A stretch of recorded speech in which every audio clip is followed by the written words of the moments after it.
I caught my wife in the arms of her yoga instructor and finally realized I was just the man changing diapers and watching our baby in a marriage built on lies, while she pretended yoga was helping her heal after giving birth. Welcome to Storytime Reddit, everyone. I'm a 35-year-old man, and today I'm writing this story with a heavy heart. If someone had told me that the woman I once loved more than myself would betray me and do it under the disguise of yoga therapy, I would have laughed and called it absurd. But here I am, sitting down to recount the whole thing like some cruel cosmic joke. I met April for the first time at a party celebrating my best friend, who was finally becoming a father after 11 years of trying. At the time, I had no idea that the beautiful, quiet woman sitting across the table would be the one to send my life spinning in an entirely different direction. We hit it off right away.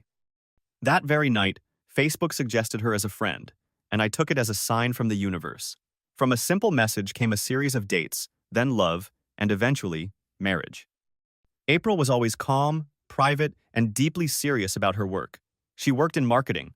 I'm a carpenter, an odd pair maybe, but we balanced each other out. The first 3 years of our marriage went by relatively smoothly.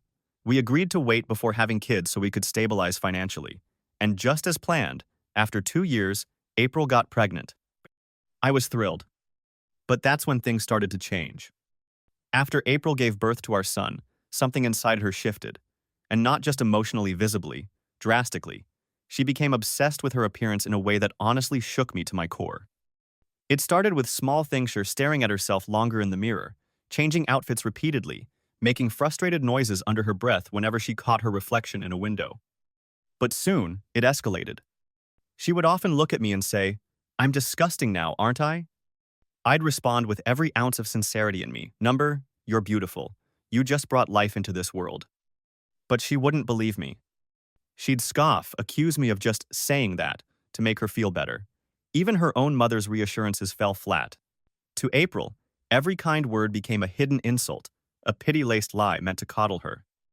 No matter what anyone said, she still saw herself as ugly, bloated, fat, and ruined. Then came the workouts. At first, it seemed like a healthy coping mechanism, but quickly, it spiraled into an obsession. She was exercising for 6 hours a day, sometimes more. It didn't matter if she was sore, exhausted, or even lightheaded. She pushed through it like she was punishing her body for ever carrying our son. She stopped holding him. She refused to breastfeed directly. She said pumping was more efficient. Her Mathera woman I came to respect deeply had to move in to help care for our baby. April was emotionally and physically absent. She needed 10 hours of what she called beauty sleep each night and would bury her head in the pillow when the baby cried. So it fell on me.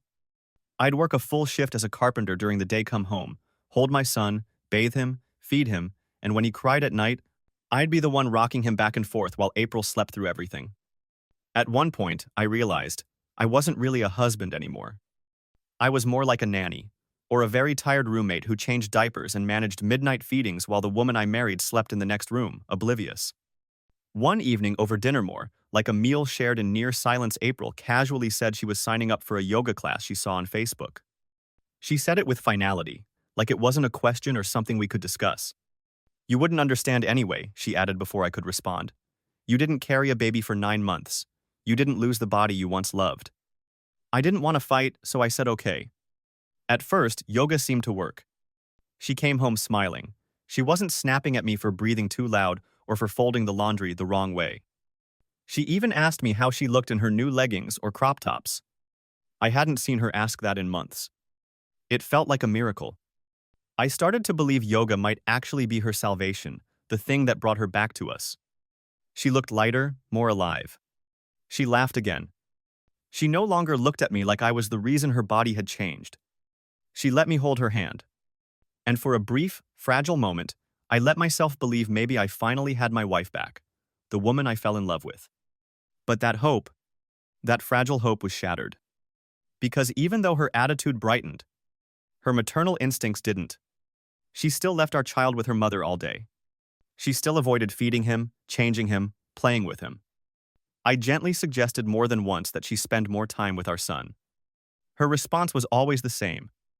"I need time for myself. You said you wanted me to feel better. Well, this is what I need." She wasn't wrong to need space, but this was no longer space. It was abandonment. Then she doubled her yoga sessions. One in the morning, one in the evening. I thought, wow, she's committed to getting back in shape. But then, dinner became a thing of the past. She never joined us at the table. She stopped asking about our day. She didn't even kiss our son goodnight. What stung the most was that she seemed annoyed when her mother would giggle while playing peekaboo with the baby. Almost jealous. So one night, I spoke up. I sat her down and told her honestly, I feel like you're drifting away, like we're losing you. It's not just about yoga, it's everything.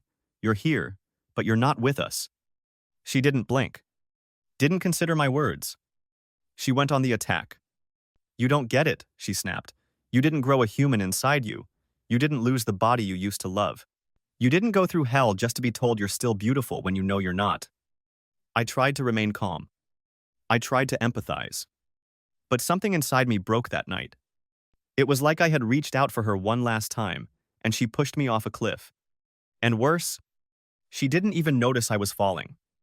I tried to stay calm, but deep inside me, something shifted. A strange sense of unease. That feeling only grew stronger with time. She started coming home later and later, always with the excuse of hanging out with yoga classmates.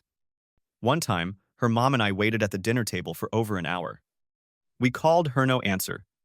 When she finally came home, she smiled like nothing happened. Just dinner with some of the ladies from yoga, she said.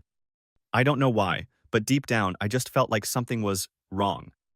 It felt like she was lying. Then, things got worse. One night, April and I had a big argument. I told her I couldn't accept her being out constantly, neglecting the baby and the family. She exploded. Said I was selfish. And then she did something she'd never done before. She left. For the entire night. I didn't sleep at all. I called every friend of hers I could think of, no one knew where she was. Her mom cried from worry. I tried to push away the worst-case scenarios. The next morning, April came home, not looking the least bit tired. In fact, she looked refreshed. Lighter even. And I apologized. Yes, I apologized. Because I thought I'd gone too far. Because I was afraid that if I kept pushing, I'd lose her forever. But when I said I was sorry, she told me she'd stayed at a motel. So she wouldn't bother her friends. Something about that story didn't sit right with me. It was clear she didn't want anyone knowing where she really was. And the strangest part? After that night, she returned as the good wife. She ate dinner with us, spent a little time with the baby, at least showed up at the table. But it lasted exactly 1 week. Then she reverted right back to who she was before. The constant yoga sessions. The mysterious texts. The cold, distant energy.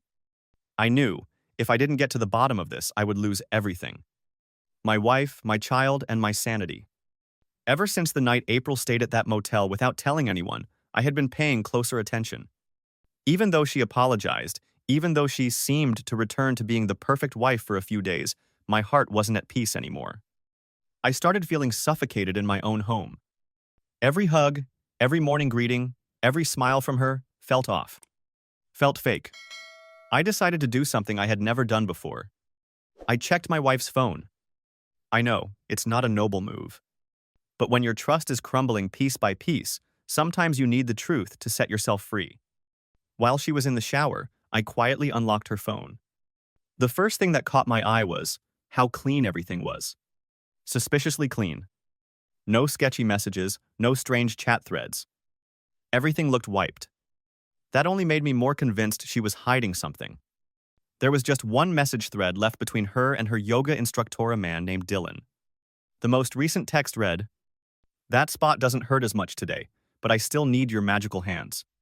My heart dropped. The message wasn't long. It wasn't explicitly inappropriate. But it was just suggestive enough to confirm what I had feared. Whatever was going on between them, it wasn't just student and teacher. I looked through the thread. It was short. No previous messages. She had deleted everything else. I gently placed the phone back where I found it. My chest felt heavy. I wanted to believe this was just a misunderstanding. But my instincts as a husband told me the truth was buried beneath the serene mask of healing through yoga. The next day, I made up my mind to find out the truth with my own eyes. I came up with a plan. I would follow April after her afternoon yoga session. That morning, everything was normal. She came home from her first class, had a light lunch, and then left again at 5 p.m. for her second session of the day. But this time I waited.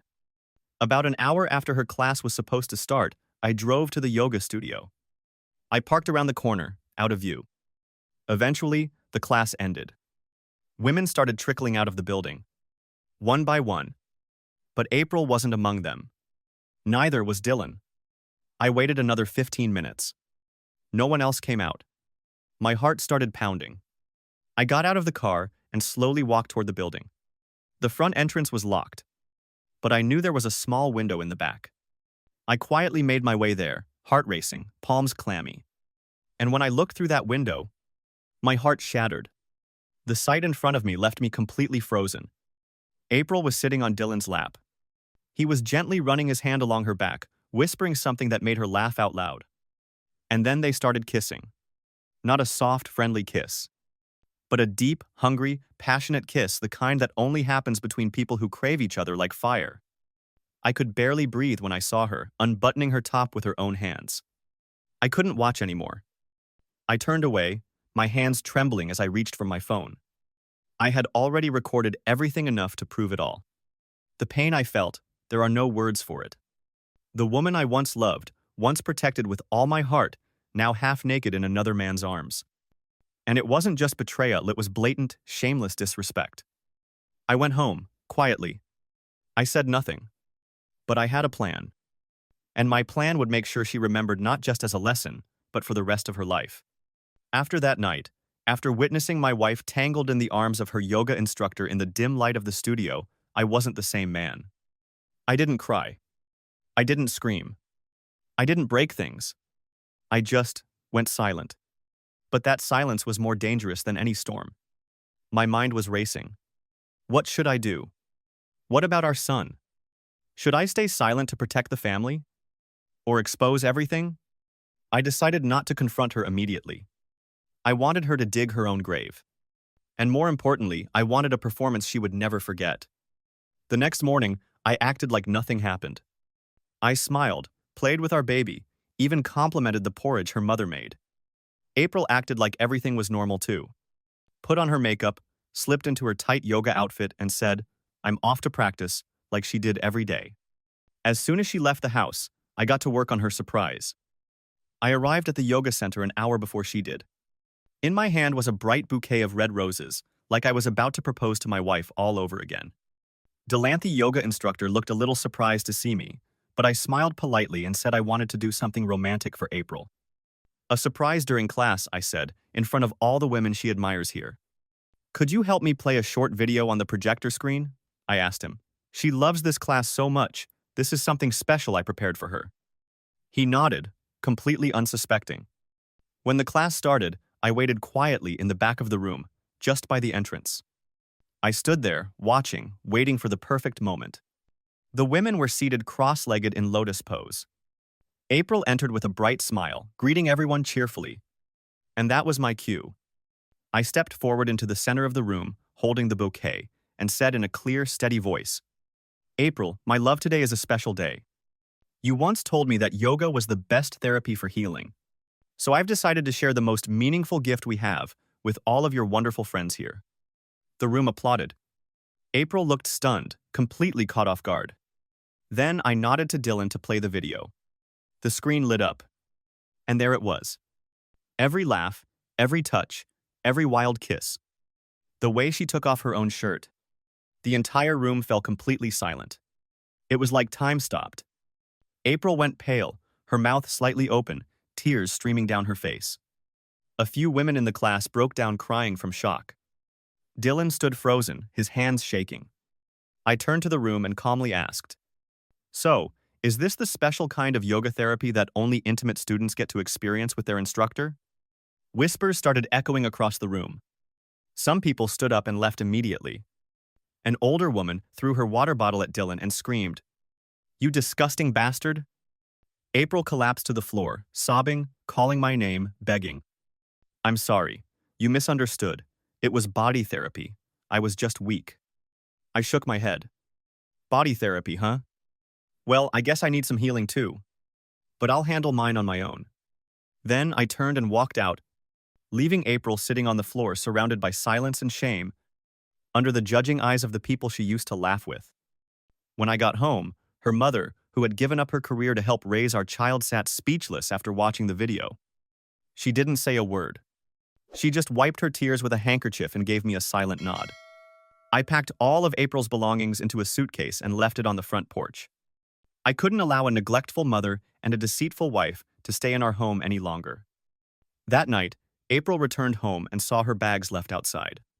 She cried, screamed, begged, but this time I didn't open the door. I knew the nightmare was only just beginning. But at least, I had burned down the carefully crafted lie she built around us. After the night, I exposed her affair in front of her yoga class and kicked her out of the house. I thought things would slowly settle down. I was wrong. A few days later, April came back, but this time with a completely different attitude. No more tears. No more pleading. Now, she was furious. She stood outside, pounding on the door, screaming through tears that I was a cruel monster with no heart, because I wouldn't let her see our son. She claimed I was punishing the mother instead of the cheater, that I was selfish for not forgiving a small mistake. Small mistake? She forgot that this so-called mistake was climbing on top of a yoga instructor. While I was at home feeding our baby and folding her mom's laundry, I didn't open the door. Instead, I called her mother, who still lived with me, to help take care of the baby, and asked her to intervene. Ever since she saw the clip, my mother-in-law had been unusually quiet. No tears. No excuses for her daughter. Just silent support, helping me raise the baby and clean up the mess. She was the only person in this story I truly felt grateful for. When she stepped outside to confront April, I thought maybe she'd go soft. But she didn't. She looked April in the eyes and said firmly, "You betrayed the best husband you could ever have. And now you dare come back here screaming?" I stood just inside the door, hearing every word. It stung a little, but it also felt like justice finally. And just like that, April shifted from begging to blaming. She started saying that I was the reason she changed. That I didn't love her postpartum body, that I was distant, cold, and always criticizing, while the yoga instructor made her feel like a real woman. What a joke. I used to carry our baby into the bedroom and lay him next to her, only to be met with her turning her back to us and sighing, "I'm tired. Don't expect me to be a mother day and night." I was the one making her warm ginger tea when she had postpartum cramps, the one folding every tiny towel, changing every diaper. But apparently, none of that mattered compared to a physical therapy session on a yoga mat. After that, I decided I couldn't endure this anymore. I met with a lawyer and filed for divorce. But what weighed on me the most wasn't the assets, it was custody of our child. Some might think I was being cruel for not wanting my son near his mother. But tell me, does a woman who abandons her baby for physical pleasure, who refuses to breastfeed and barely holds her own child, truly deserve to be called a mother? So I started collecting evidence. I saved every message, recorded every time April came by the house yelling, and I even asked her mother to write a statement detailing who had been the baby's primary caregiver this whole time. A week later, April came back again. But this time, she brought flowers and tears. "I was wrong," she cried. "I was manipulated. I just want your forgiveness, for the baby. I swear I'll never." I cut her off. "You already swore, on our wedding day, remember?" She fell silent. "That day, you promised to raise our child with me, to get through the hard times together. But the moment you found a man who made you feel excited, you forgot it all." I turned and stepped back inside the house. But before I shut the door, I said, "The court will decide. And if you come back here again to cause trouble, I'll call the police." I never thought I'd see the day I'd have to take my ex-wife to court, let alone call the police to protect her own mother. But this is real life. And sometimes, betrayal isn't just cruel, it's so shameless you can't believe it's happening. It all started when I received the court summons. The date for our divorce hearing had been set. During that time, April completely vanished from the radar. No texts, no calls, no unannounced visits like before. I thought maybe she had finally let go and was busy building her new life with her soul healing coach. But I was wrong. 4 days before the hearing, April came back. Not with flowers or tears this time, but with full-blown rage. She screamed at the gate, demanding to see our son. The same son she once neglected while enjoying one-on-one therapy sessions in a yoga studio. She called me a monster, accused me of ripping a family apart. I stepped outside to ask her to leave. But before I could say a word, her mother April's own mom stood in front of me and stopped me. She looked at April and said firmly, "Go home. Stop making life harder for my grandson." That's when April snapped.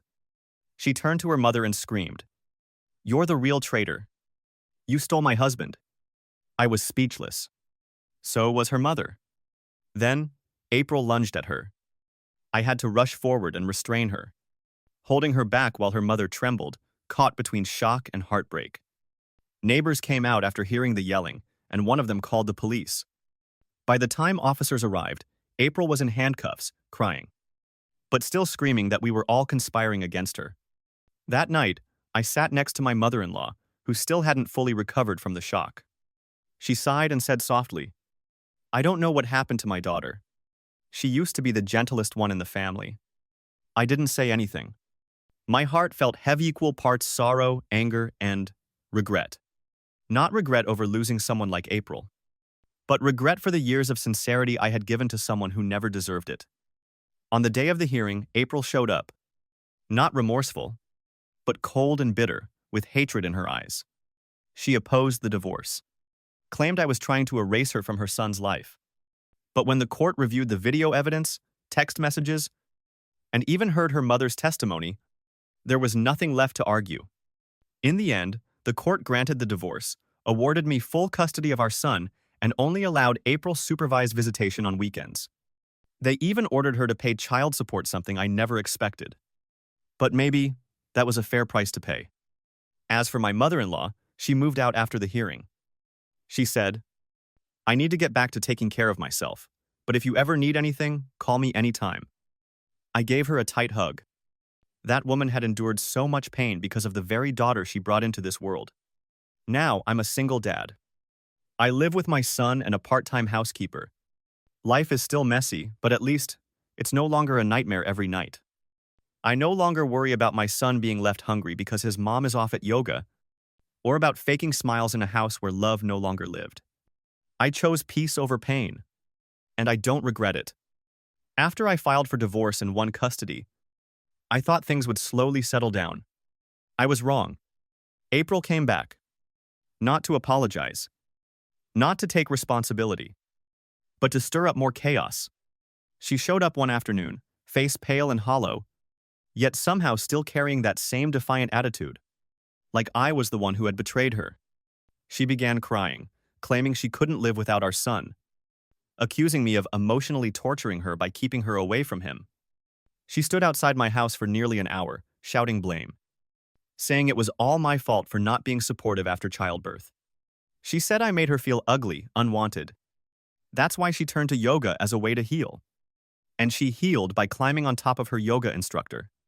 When I didn't respond, she screamed, "Every woman makes mistakes. I only messed up once." She even called me cruel for filing for divorce over something so small. "You know what?" she shouted. "There are husbands who get cheated on 2 or 3 times and still keep their families together because they know what forgiveness means." I didn't know whether to laugh or cry at that shameless logic. Then she turned her anger toward her own mother. Yes, the same woman who gave up her life to help raise her grandson. While April was off doing yoga and private therapy with some guy, April accused her mom of betrayal, even screamed that she stole her husband. It was humiliating.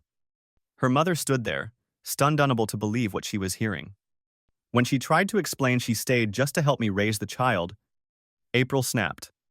She lunged forward and slapped her mother across the face, right in front of the neighbors watching from their driveways. I had to step in. I separated them and called the police. The police arrived and immediately filed a report for public disturbance. She was issued a formal warning, and I used that very incident to file for a restraining order.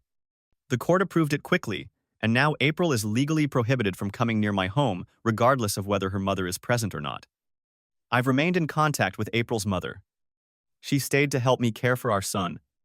But after what happened, I gently suggested she temporarily move out just to ease the tension for everyone. Still, she visits regularly to see her grandson. After the court hearing, April disappeared for a few weeks. Then, out of nowhere, I started receiving a stream of messages from random Facebook accounts. All of them were her, under different aliases. Some messages were desperate pleas for forgiveness. Others were filled with blame and insults, saying I had pushed her into another man's arms because I didn't know how to appreciate a woman after childbirth. I blocked every account. But the final straw came when she sent a message that said, "You and my mother are obviously sleeping together. That's the only reason you turned your back on me so fast." I didn't respond. I simply saved the messages, handed them to my lawyer, and used them as additional evidence to show the court that April was no longer mentally stable enough to have any contact with our son without supervision. But the thing that weighs on me the most is our child. He's still too young to understand any of this. All I can do is hold him every night and promise that I'll do everything in my power to make sure he grows up in a peaceful environment, surrounded by love, even if it only comes from one side. I don't hate April. Honestly, I just feel sorry for her. For losing everything over selfishness and delusion.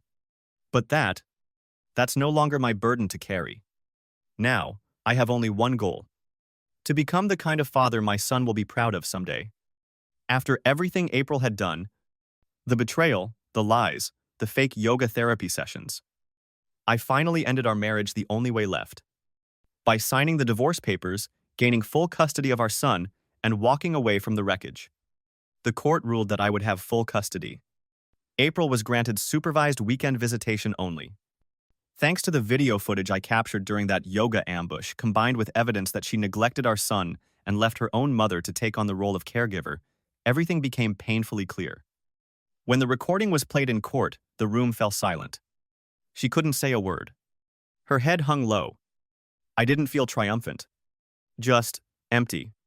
Right after the trial, I made the decision to move to a new city. I needed a fresh start. No more neighbors whispering behind my back. No more pitiful glances whenever I took my son for a walk. I wanted my boy to grow up somewhere he wouldn't be labeled as the kid whose mom left because of an affair. We rented a small but cozy apartment. I hired a full-time nanny not because I couldn't handle it on my own, but because I wanted the best support possible so I could balance work and fatherhood. Strangely enough, my son seemed to feel the peace too. He slept better, didn't cry as much at night, and started smiling more again. I also scheduled sessions with a therapist. Not because I was falling apart, but because I needed to heal. I had to learn how to let go of the trauma April left behind. Because if I didn't, those wounds would reflect back on the little boy I'm raising. And I couldn't let that happen. And April? After losing the case and being ordered to pay child support, she started messaging again. Emails, DMs, even brand new Facebook accounts. Trying to reach out to me. At first, she begged for forgiveness. Then she shifted to blaming me. Then back to begging. I didn't respond to a single message.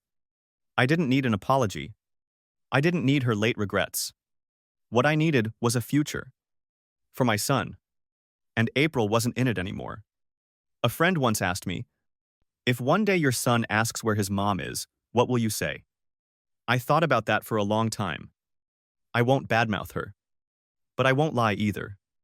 I'll tell him the truth in a way that suits his age and his heart. So he understands that adults sometimes make mistakes. But more importantly so, he learns not to repeat them. I used to believe marriage was sacred. Something meant to last a lifetime. But now I understand. Sometimes, letting go isn't about loving less. It's about loving yourself. And your child? Enough not to hold on to someone who never deserved you in the first place. There's no fairy tale ending. No dramatic comeback. No lesson about forgiveness as growth. Just a father, a child, and a new journey, where we'll write the rest of our story with honesty and kindness. There's no room left for lies.